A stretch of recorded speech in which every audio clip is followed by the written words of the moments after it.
Fabima rahmatin minallah linta lahum walau kunta faddan ghalidhal qalbi lanfaddu min hawlik. Karena rahmat Allah lah untukmu wahai Muhammad sallallahu alaihi wasallam, maka kau bersikap lembut, ya, karena rahmat Allah lah kepadamu wahai Muhammad, kau bersikap lembut. Ya, jikalau kamu memaksakan kehendak, kekeh dan keras hati, lanfaddu min haulik, maka itu orang-orang Aus, Khazraj, orang-orang Quraisy dan siapapun dari Muhajirin dan Ansar akan terbirit-birit lari tegak-tegak meninggalkan. Jadi dakwah terlimpah loh. Jangan memaksakan kehendak, jangan kekeh, ya. Dina bahasa Sunda Ustaz Ahmad beritahu lulus dia, jujur dia lulus tadi bahasa Sunda menggambarkan tentang lulus jujur dia tadi, gitu ya, menggambarkan bahwa itu kelembutan bahasa apa, nggak ada bahasa Betawinya gitu ya. Jujur itu tempat alat mancing, Pak. Alat mancing itu joran. Alat mancing nih si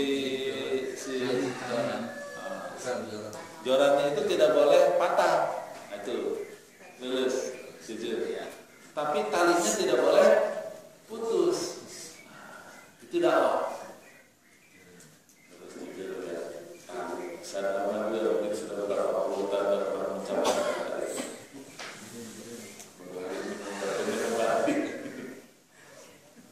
ya. Jadi itu yang disebut dengan lembut. Kalau istilah Muawiyah bin Abu Sufyan, bahwa al-imamah itu adalah kasya'ar, al-qiyadah kasya'ar, bahwa kepemimpinan itu, leadership itu, kata beliau, itu seperti sehelai rambut. Jadi kalau seorang pejabat, seorang pemimpin dengan masyarakatnya, itu seperti sebelah sana pegang ujung rambut satu, dan pemimpinnya ujung rambut sini. Tidak boleh memaksa, ya. Jadi ketika rakyatnya merot, narik, maka kemudian diringankan. Ketika rakyatnya lemah dalam kondisi tidak kuat, maka kemudian si pemimpinlah yang kuat. Jadi diciptakan keserasian. Kan ibarat kalau namanya rambut kan gampang patah gitu ya. Bagaimana rakyat dengan pemimpinnya itu seperti saling berkobar rambut. Itu sekali lagi menunjukkan bahwa yang namanya dakwah itu harus dengan kelembutan, karena dia mengajar. Ya. Satu. Yang kedua, karena dia adalah mengajar, tentu siapapun yang mengajar punya keinginan, punya visi, punya kehendak. Yang ngajar itu, misalnya orang tua sama anaknya ingin mendakwahi anaknya diajar rajin sholat, ada visinya nggak? Ada. Anakku sudah ahli balik, dia senantiasa sholat tepat waktu yang telah disuruh-suruh. Kan ada keinginan, gitu ya. Atau berdakwah misalnya kepada keluarga besar, pengennya keluarga besarnya itu menjadi berpihak kepada Islam,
yang mau diajarkan. Tanpa kehendak, tanpa keinginan, tanpa ada sesuatu pada diri kita, yang namanya dakwah itu melelahkan.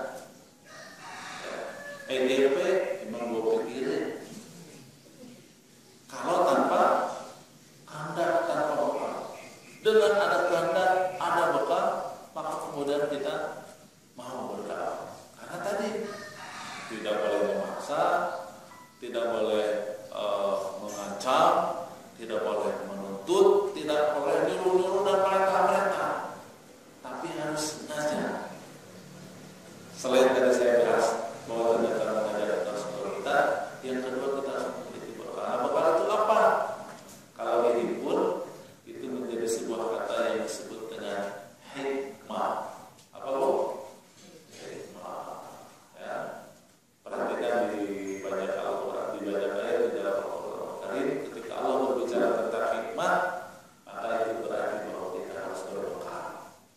Ya, harus memiliki pengetahuan, memiliki keinginan hikmah. Nah, hikmah ini kalau di bahasa Indonesia itu adalah bijaksana. Bijak itu wise, bahasa Inggris itu ya.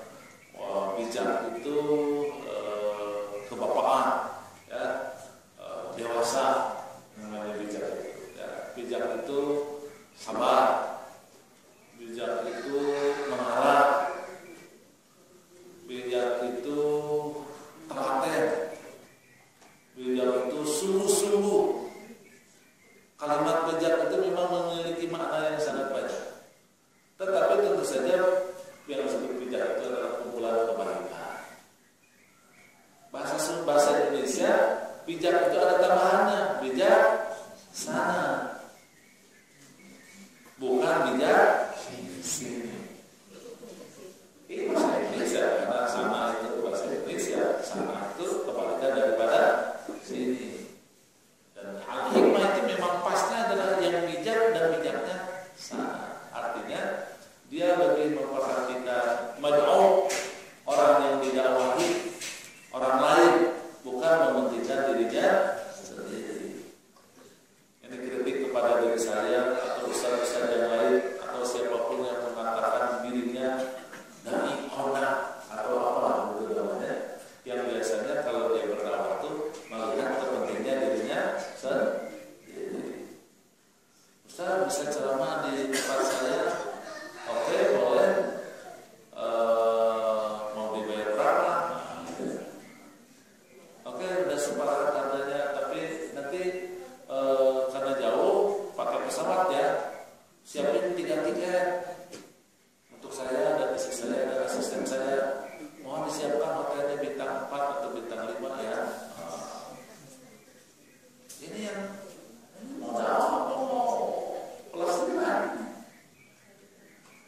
Ya, itu artinya mementingkan dirinya.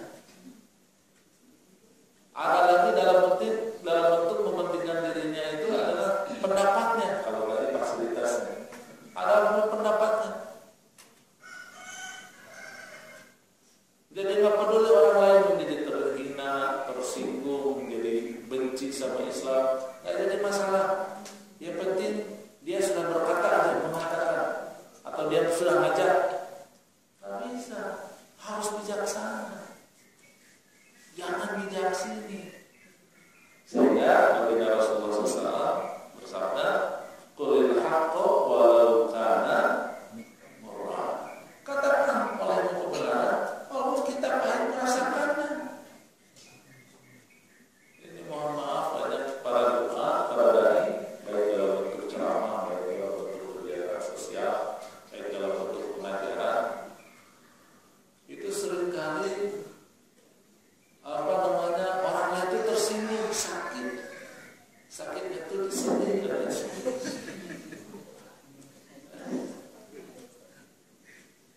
Dia didengar ceramah itu bukannya tercerahkan, tetapi menjadi meremut, menjadi takut, menjadi Islam itu sesuatu yang tidak nyaman.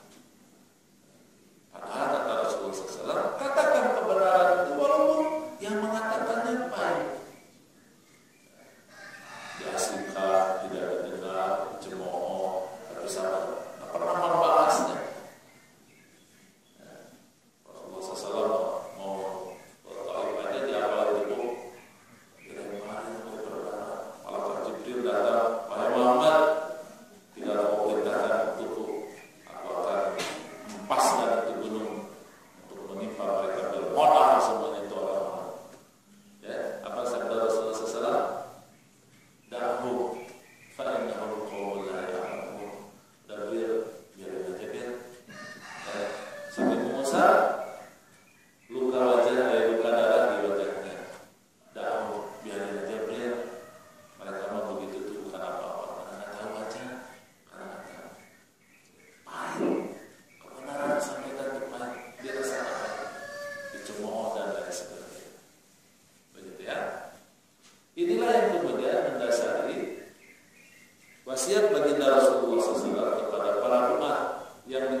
pakai jilbab itu kan kesempatan orang mau pakai jilbab ya.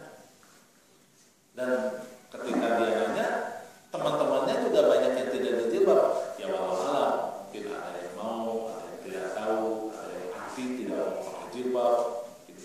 Macam-macam kan tidak berjilbab. Ya kalau yang sudah berjilbab, alhamdulillah.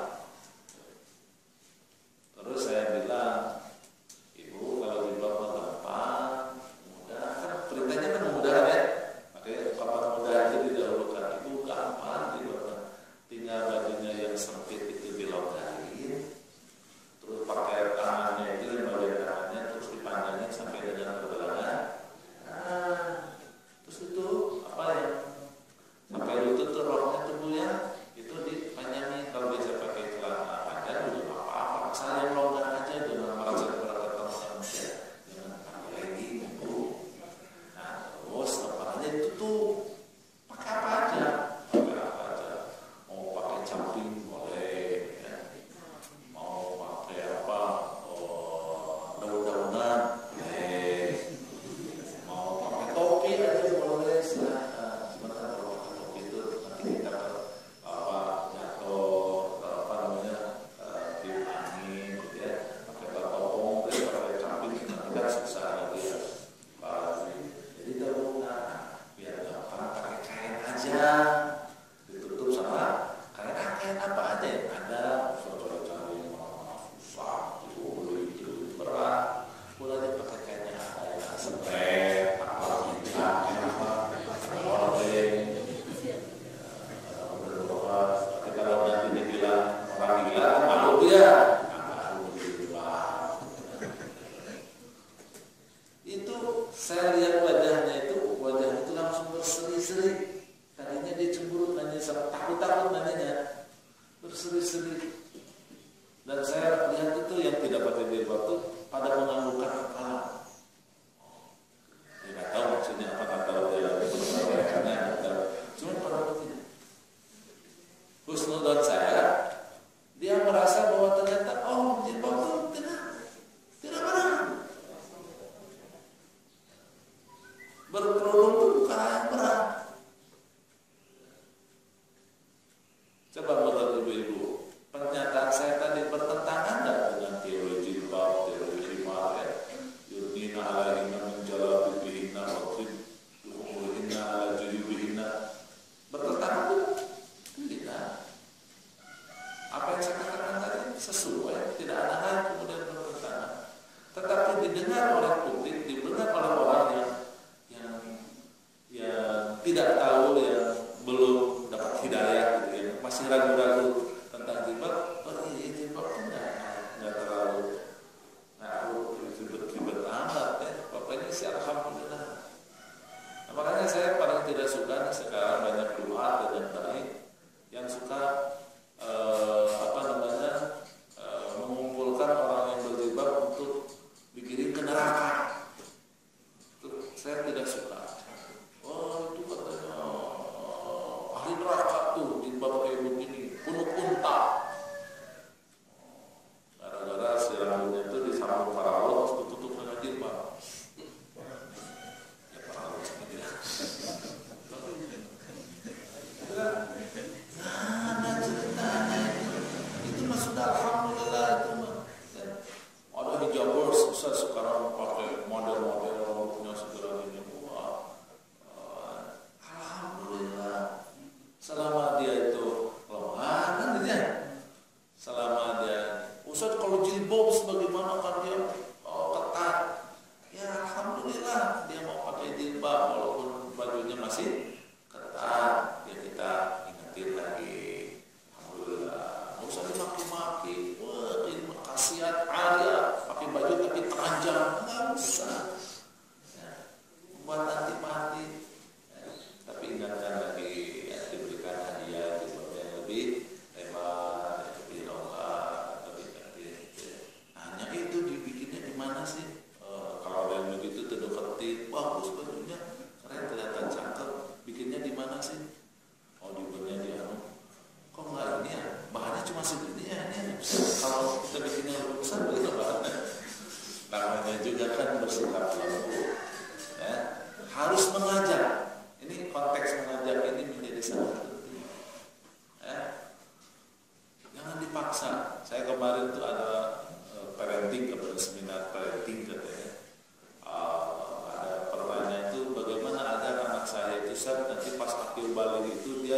sholat, gak usah disuruh-suruh lagi. Sekarang berapa umurnya?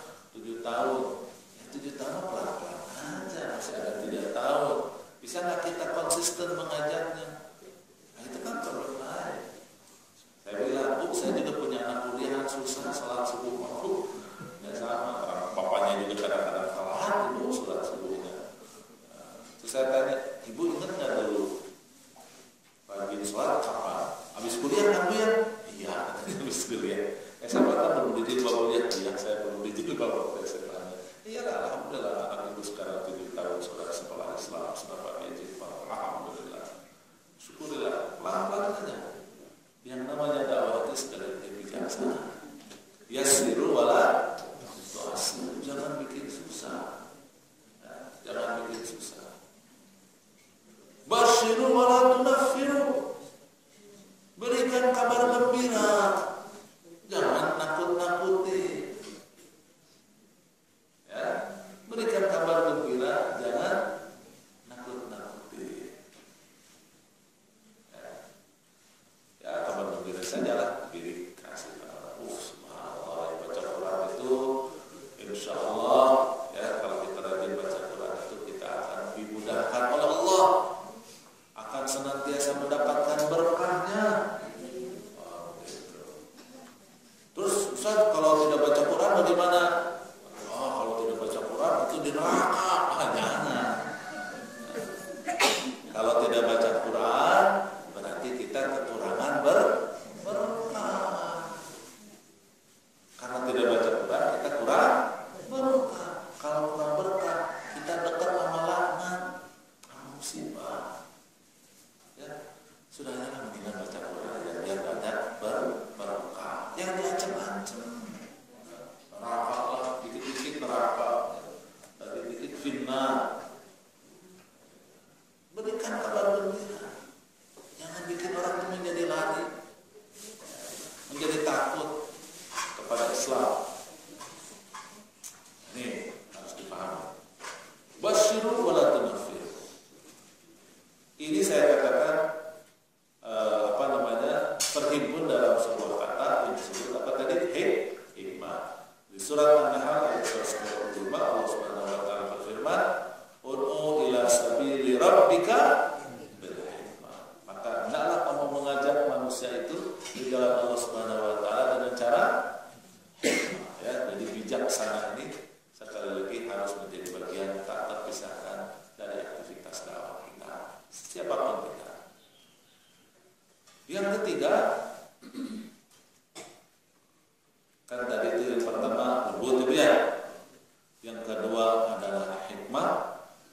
Yang ketiga, kalau kita berdakwah itu harus jelas kepada siapa. Jadi jangan asal ngajak aja. Tetapi ternyata ngajak itu harus tertentu. Harus dipilih.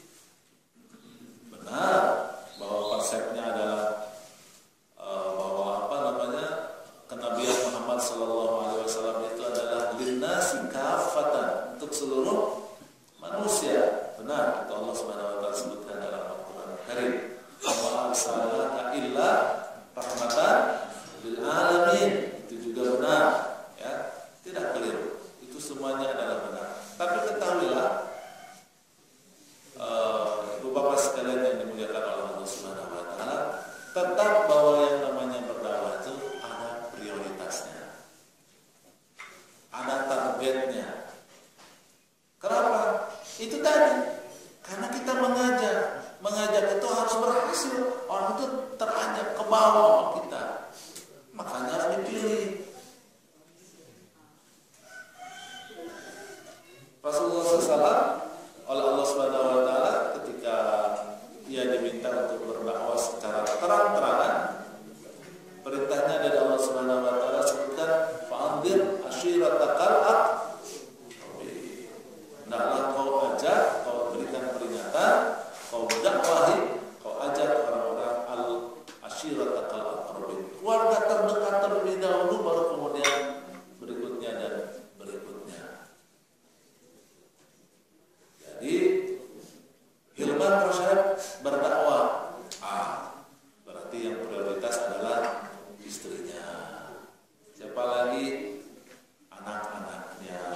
Siapa lagi? Pembantu yang ada di rumahnya. Siapa lagi?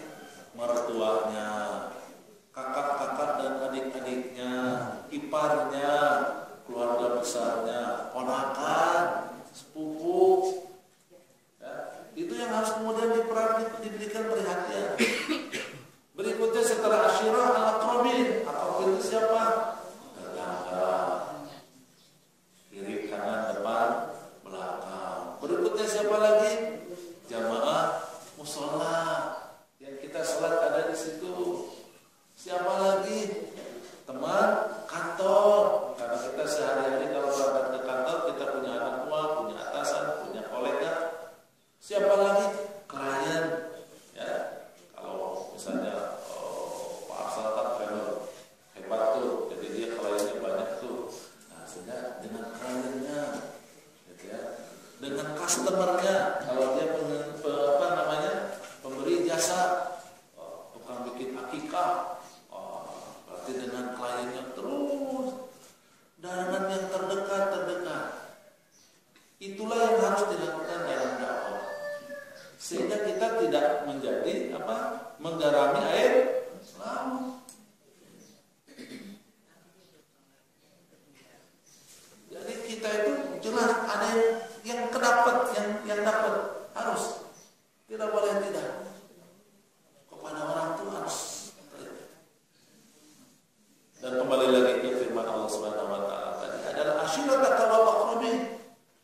Dan inilah yang menjadi hal yang harus dilakukan oleh kita. Ya, bahwa berdakwah itu adalah al-aqrab fal aqrab, dari lingkaran terdekat terus begitu seterusnya. Ya. Ini yang harus kemudian dimengerti oleh kita. Yang kelima, empat itu boleh, sudah tidak apa. Yang keempat, dalam berdakwah ini kita harus memaksimalkan seluruh wasilah, ya, seluruh asalib, seluruh wasail dan seluruh asalib, seluruh sarana dan seluruh wasilah itu apa sih? Sarana, ya, seluruh sarana dan metode dan cara. Tidak boleh membatasi bahwa dakwah itu harus dengan ceramah. Tidak boleh dibatasi harus dengan pengajian. Tidak boleh dibatasi harus dengan halaqah. Ya, tidak bisa dibatasi dengan itu, tetapi betul-betul harus semua cara digunakan. Adalah baginda Rasulullah SAW ketika ditugaskan berdakwah pertama kali di Quraisy dan secara terang-terangan betul-betul dia manfaatkan semua sarana yang ada, termasuk pasar Ukaz, pasar Ukaz, Ain Kaf Alif Zo, pasar Ukaz. Padahal pasar Ukaz itu ya pasar biasa. Pasar itu ya sebagaimana hadis Rasulullah SAW, bagaimana secara umum khairul buq'ah fil alam masajiduha wa syarruha aswaquha. Sebaik-baiknya tempat di muka bumi ini, di permukaan bumi ini adalah masjid-masjidnya, dan seburuk-buruk tempat adalah aswaquha, pasarnya. Tetapi itu pasar yang oleh hadisnya sendiri, oleh sabdanya sendiri disebutkan sebagai syarruha, seburuk-buruknya tempat di muka bumi. Tetapi justru Rasulullah SAW memaksimalkan untuk berdakwah di pasar Ukaz. Kebetulan di pasar Ukaz itu ada kebiasaan orang Quraisy ketika itu beradu syair. Kan datang dari berbagai kabilah dari luar Quraisy itu berdagang itu. Biasanya adu syair. Adu syair. Siapa nanti yang menang mendapat hadiah. Bahasa sininya mah disawer, ya.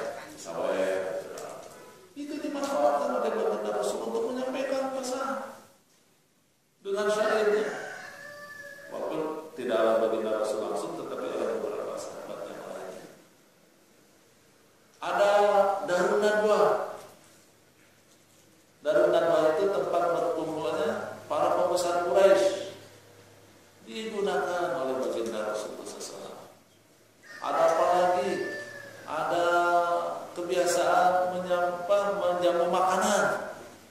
Ya. Ada orang Arab biasa menjamu makanan digunakan.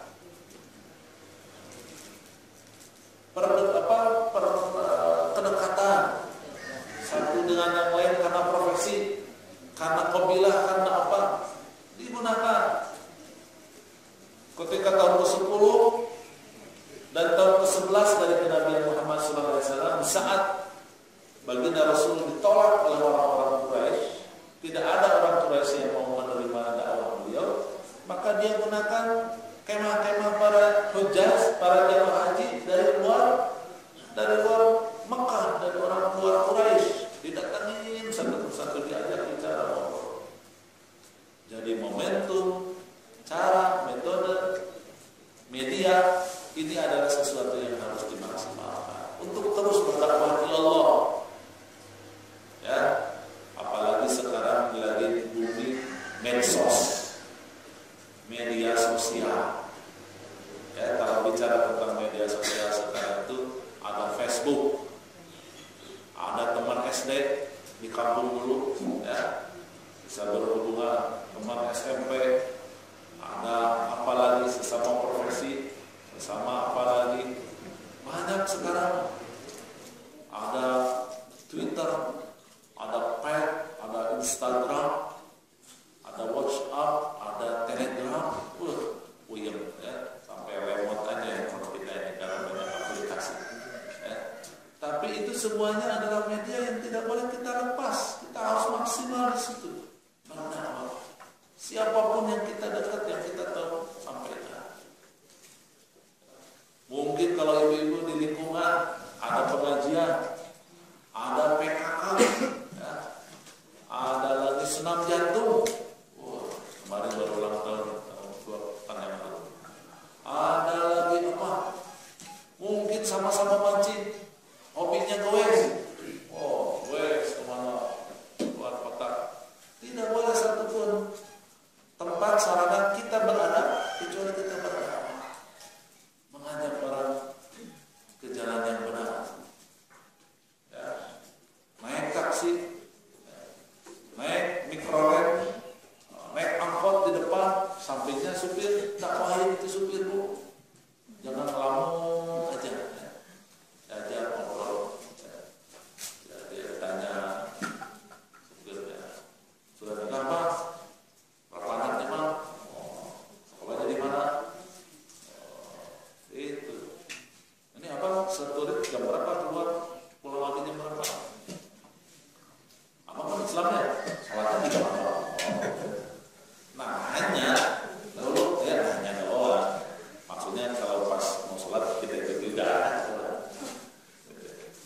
Artinya tidak boleh ada situasi dan kondisi kecuali kita ini harus berawal. Dan yang terakhir, kalau udah terakhir sudah selesai. Dakwah itu karena dia mengajak, maka kemudian dia harus direncanakan dan diorganisir. Ya, harus direncanakan dan diorganisir. Ya. Allah Subhanahu wa taala berfirman di surat Yusuf ayat 108. Qul hadhihi sabili ad'u ila Allah ala basiratin ana wa man ittaba'ani. Katakan oleh Muhammad, hadhihi sabili, ini adalah jalanku. Kalau dalam maksud satu harta, ini langkahku, sama seperti itu. Ini adalah jalanku. Jalanku yang dimaksud adalah Islam, adalah risalah Muhammad sallallahu alaihi wasallam. Ad'u ilallah, aku berdakwah kepada Allah. Di jalanku ini aku berdakwah kepada Allah. Dan ini menarik kalau dari sisi bahasa, dia menggunakan fi'il mudhari'. Ya, fi'il mudhari' itu sebagaimana kita tahu memiliki makna sekarang, esok hari. terus-menerus. Itu yang namanya fi'il mudhari. Berarti yang namanya dakwah adalah proses yang tak kenal henti. Menjadi proses yang tak kenal henti. Makanya album yang ada di Langkah itu judulnya satu langkah, albumnya itu tak kenal henti. Karena dia mudhari, proses yang terus-menerus. Ala basirah. Tentu saja keterus-menerusan itu bukan sesuatu pengulangan repeating, ya, pengulangan yang tidak berbekas. Seperti lalat, ya, lalat mau keluar jendela, ada jendela kaca, berusaha terus keluar,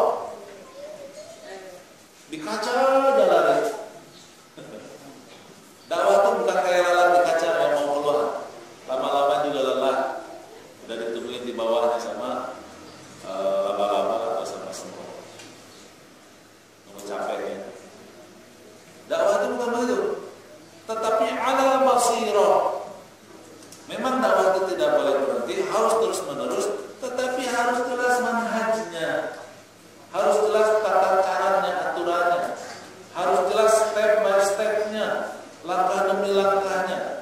Ada yang disebut dengan marotibnya, ya, marotibnya. Kalau Pak Ihsan biasanya menerangkan marotib itu ada tulis di sana. Ada marotib Islam nafs, katanya begitu. Melakukan capacity building atau melakukan karakter building sampai tercapainya individu yang unggul, yang memiliki syakhsiyah Islamiyah barizah, ya, dan itu adalah orang yang berakhlak, berakidah, ibadahnya benar, akhlaknya terpuji, fisiknya sehat, wawasannya luas, punya jiwa entrepreneurship, tidak menggantungkan dan tidak meminta-minta pada orang, gitu kan?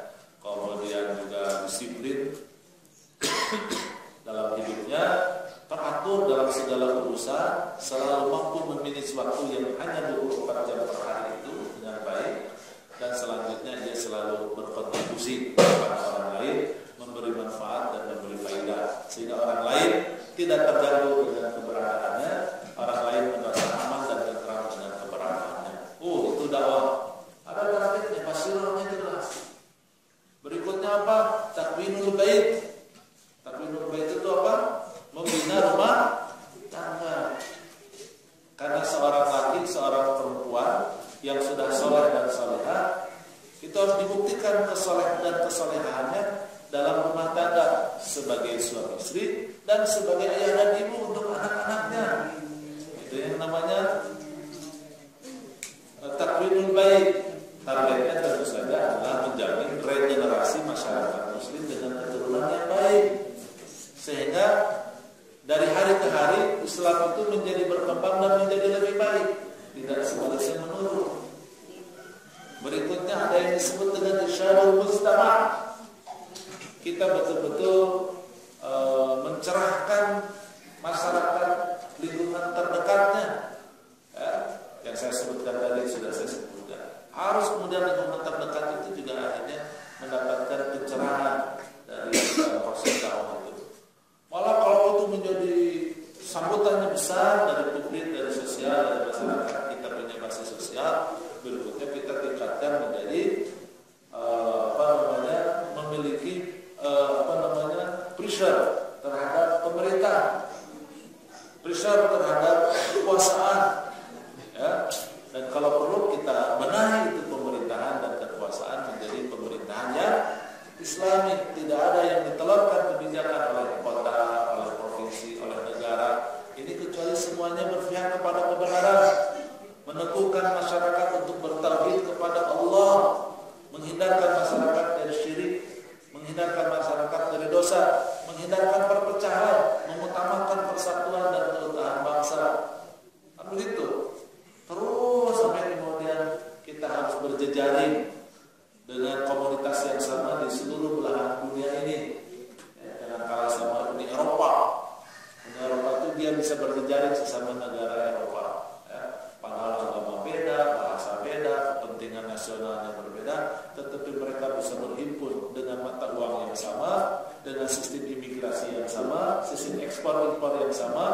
sistem transportasi yang sama, sistem kesehatan yang sama, penataan kota yang sama dan seterusnya. Padahal mereka berbeda. Dan Suzuki kita yang harus melakukan itu dan dituntut. Ya. Berikutnya adalah yang ketujuh adalah melepas yang keenam, melepaskan diri dari ketergantungan asing, terutama dari negara-negara kafir. Kita harus bisa. Puncaknya adalah mengembalikan kejayaan Islam, yaitu di bawah khilafah al-Najib Nubuwah. Dan ini sesuatu yang harus dilakukan oleh kita di dalam berdakwah. Karena berdakwah itu tidak boleh berhenti, dia harus maju. Tiada kayak lalat, rajin bekerja berdakwah terus setiap hari. Seperti lalat yang mau keluar jendela tapi terhalang oleh kaca. Di karirnya yang harus pulang balik dari sana. Dakwah itu harus jelas. Makanya kata Rasulullah, terus menerus berdakwah, tapi ala basirah. Sendirian kan itu domirnya anak aku berdakwah terus menerus dengan manhaj yang benar. Sendirian tidak. Ana bermanit tabaani, aku dan para pengikutku. Berarti yang namanya dakwah itu harus komunitas. Kalau sendirian adalah bagian dari komunitas. Sebagaimana Allah Subhanahu wa taala isyaratkan di surah Al-Imran, "Wa taqu minkum ummatun yad'una ila al-khair wa ya'muruna bil ma'ruf wa yanhauna 'anil munkar wa la takunu kal ladzina tafarraqu wa ikhtalafu min ba'di ma ja'ahumul bayyinat wa ulaika hum adzabun azim." Tetapi di awal surat ini Allah mengatakan wa takum minkum ummah. Hendaklah kalian menjadi sesuatu komunitas, menjadi community. Ummah itu kan community bahasa Inggrisnya. Adalah komunitas, menjadi sebuah kelompok. Berhimpun itu mesti. Ya, berhimpun ini menjadi keharusan. Wa takum minkum. Agar kemudian sukses dakwahnya. Karena ada organisasi, ada pemimpinnya, ya, ada dasar perjuangannya, ada dan seterusnya.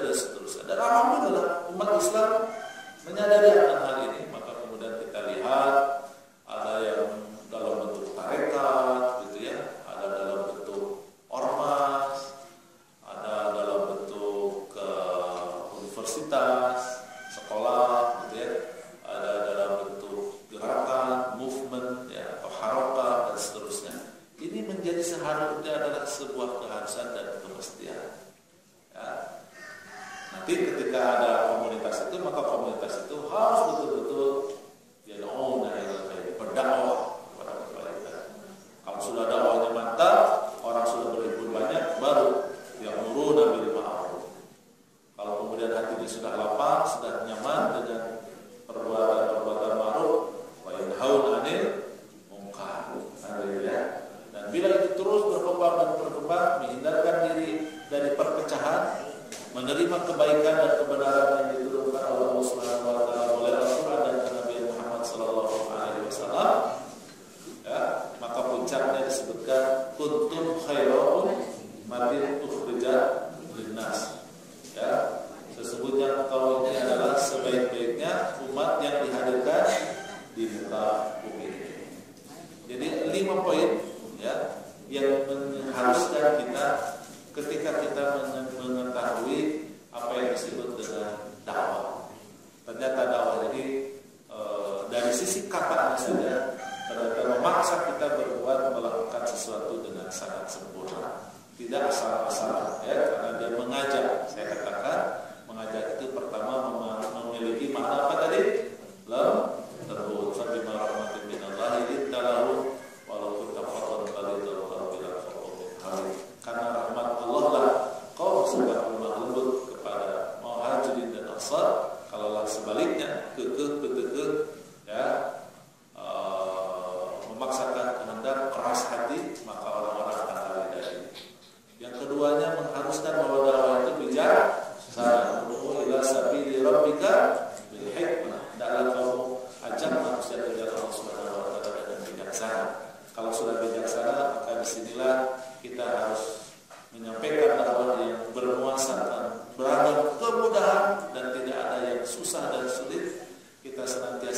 memberikan kabar gembira, membibitai kata orang Sunda, ya, memberikan bibita, mengiming-imingi,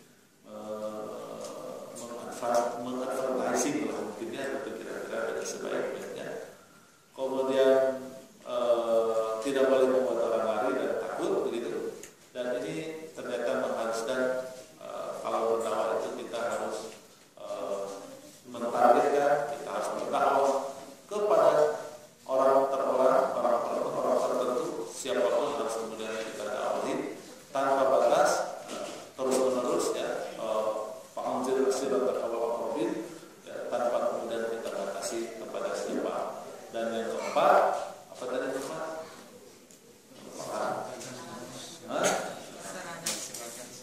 Memaksimalkan sarana apapun yang kemudian kita miliki di dalam kehidupan ini, ya.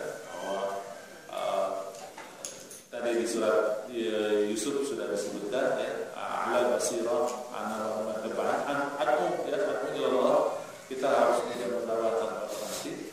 Bagi Rasulullah juga demikian, para sahabat juga demikian. Tidak ada sarana kecuali kita harus memaksimalkan, dan puncaknya adalah kita harus menghimpunkan diri, tidak sendirian, tapi harus bekerja sama dengan orang lain, dan harus melakukan organisasi dakwah dengan sebaik-baiknya. Bila itu kemudian kita lakukan sebagaimana Allah syaratkan di surat Yusuf ayat 108, maka insya Allah dakwah itu menjadi sesuatu yang berkah. Dakwah itu menjadi sesuatu yang kelihatan hasilnya. Ya, dakwah itu menjadi sesuatu yang betul-betul mencengangkan hasilnya. Kasarin akhraja syatahu fa'azalahu fastaghladu fastawa ala suqih yu'tibu zarra'a liyaghidu bil-kuffar. Ya, bahwa dakwah itu harus seperti menanam biji yang kemudian tumbuh tunasnya, meninggi, membesar, menguat, mengeras batangnya, kemudian menjulang daun dan dahannya, berbuah dengan buah yang sangat lebat, sehingga yang menanamnya sendiri juga menjadi heran kagum gitu, dan membuat orang kafir semakin marah, ya.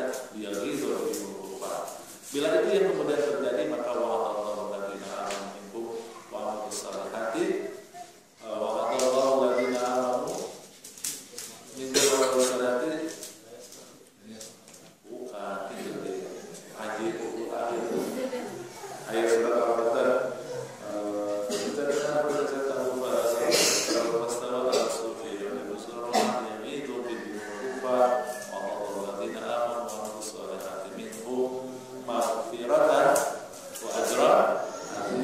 Allah janjikan kepada pelaku dakwah yang beriman dan beramal saleh itu ampunan dan pahala yang sangat besar. Ya, pahalanya sangat besar, keutamaan luar biasa Allah berikan kepada kita. Wa man ahsanu qawlan mimman da'a ila Allah wa 'amila amalan shalihan. Ya, tidak ada lagi kata yang paling indah, paling baik di sisi Allah Subhanahu wa taala kecuali kata-kata yang mengandung unsur dakwah dan dibuktikan dengan amal perbuatan yang saleh. Dalam nasihatnya Rasulullah SAW kepada Ali bin Abi Thalib yang panjang sebelum beliau berangkat ke Yaman, dalam dakwah ke Yaman, dia mengatakan salah satunya, ya wallahi fa wallahi li yahdiyallahu bika rajulan khairun min umuril ard. Demi Allah, jika Allah berkehendak memberikan petunjuk kepada seseorang lantaran engkau disebabkan oleh dakwahmu, maka Allah akan maka itu lebih baik daripada unta merah. Unta merah itu ibaratnya unta yang paling mahal, ya. Unta itu paling murah itu 2.000 real, ya. Tapi ada yang harganya bisa sampai dengan 100.000 real. 2.000 sampai 100.000 beda banget, ya. Antara apa dengan nasi, ya, 500 sel beda banget, bisa ratusan kali lipat. Allah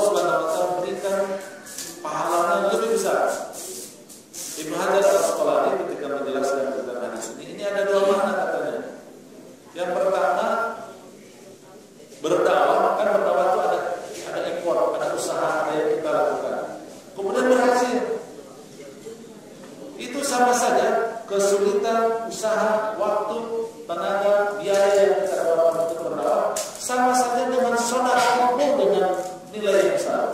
Kalau misalnya tadi Messi harganya 1,5 miliar, sama dengan 1,5 miliar. Jadi kalau 2 orang 3 miliar, kalau 10 orang 15 miliar sonakoh. Sonakoh itu jangan antara 15 miliar. Kalau ikhlas itu 100 ribu aja pahalanya besar. Ini 15 miliar. Oh, sudah susah hidupnya. Mana yang kedua kata Ibnu Hajar Al-Asqalani, Allah akan memberikan pahala senilai humurul ni'am tadi. Jadi satu orang sama saja kita sudah mendapatkan secara materi, secara harta, secara dana, secara uang setara dengan 1,5 miliar. Kalau 10 orang 15 miliar, kalau 100, kalau 1000 orang triliunan. Oleh karena itu maka jangan pernah menganggap remeh itu yang namanya dakwah, tetapi dakwah ini adalah sesuatu yang sangat penting dan ini unlimited, ya. Tidak mesti jadi ustaz terlebih dahulu, ya. Karena ini ceramah, ini salah satu metode saja mengajar, tapi yang namanya dakwah itu sebenarnya unlimited, metode secara bebas dengan cara apapun bisa dilakukan. Yang penting 5 poin tadi harus sangat diperhatikan. Kita harus lembut, harus bijaksana, harus everyone, semua orang harus kemudian kita dakwahi, tentu adalah al-afraq. Yang keempat, maksimalkan seluruh sarana dan metodologi, dan yang kelimanya berorganisasilah atau diorganisirlah dalam hal itu dengan organisasi yang sebaik-baiknya. Demikian yang bisa saya sampaikan.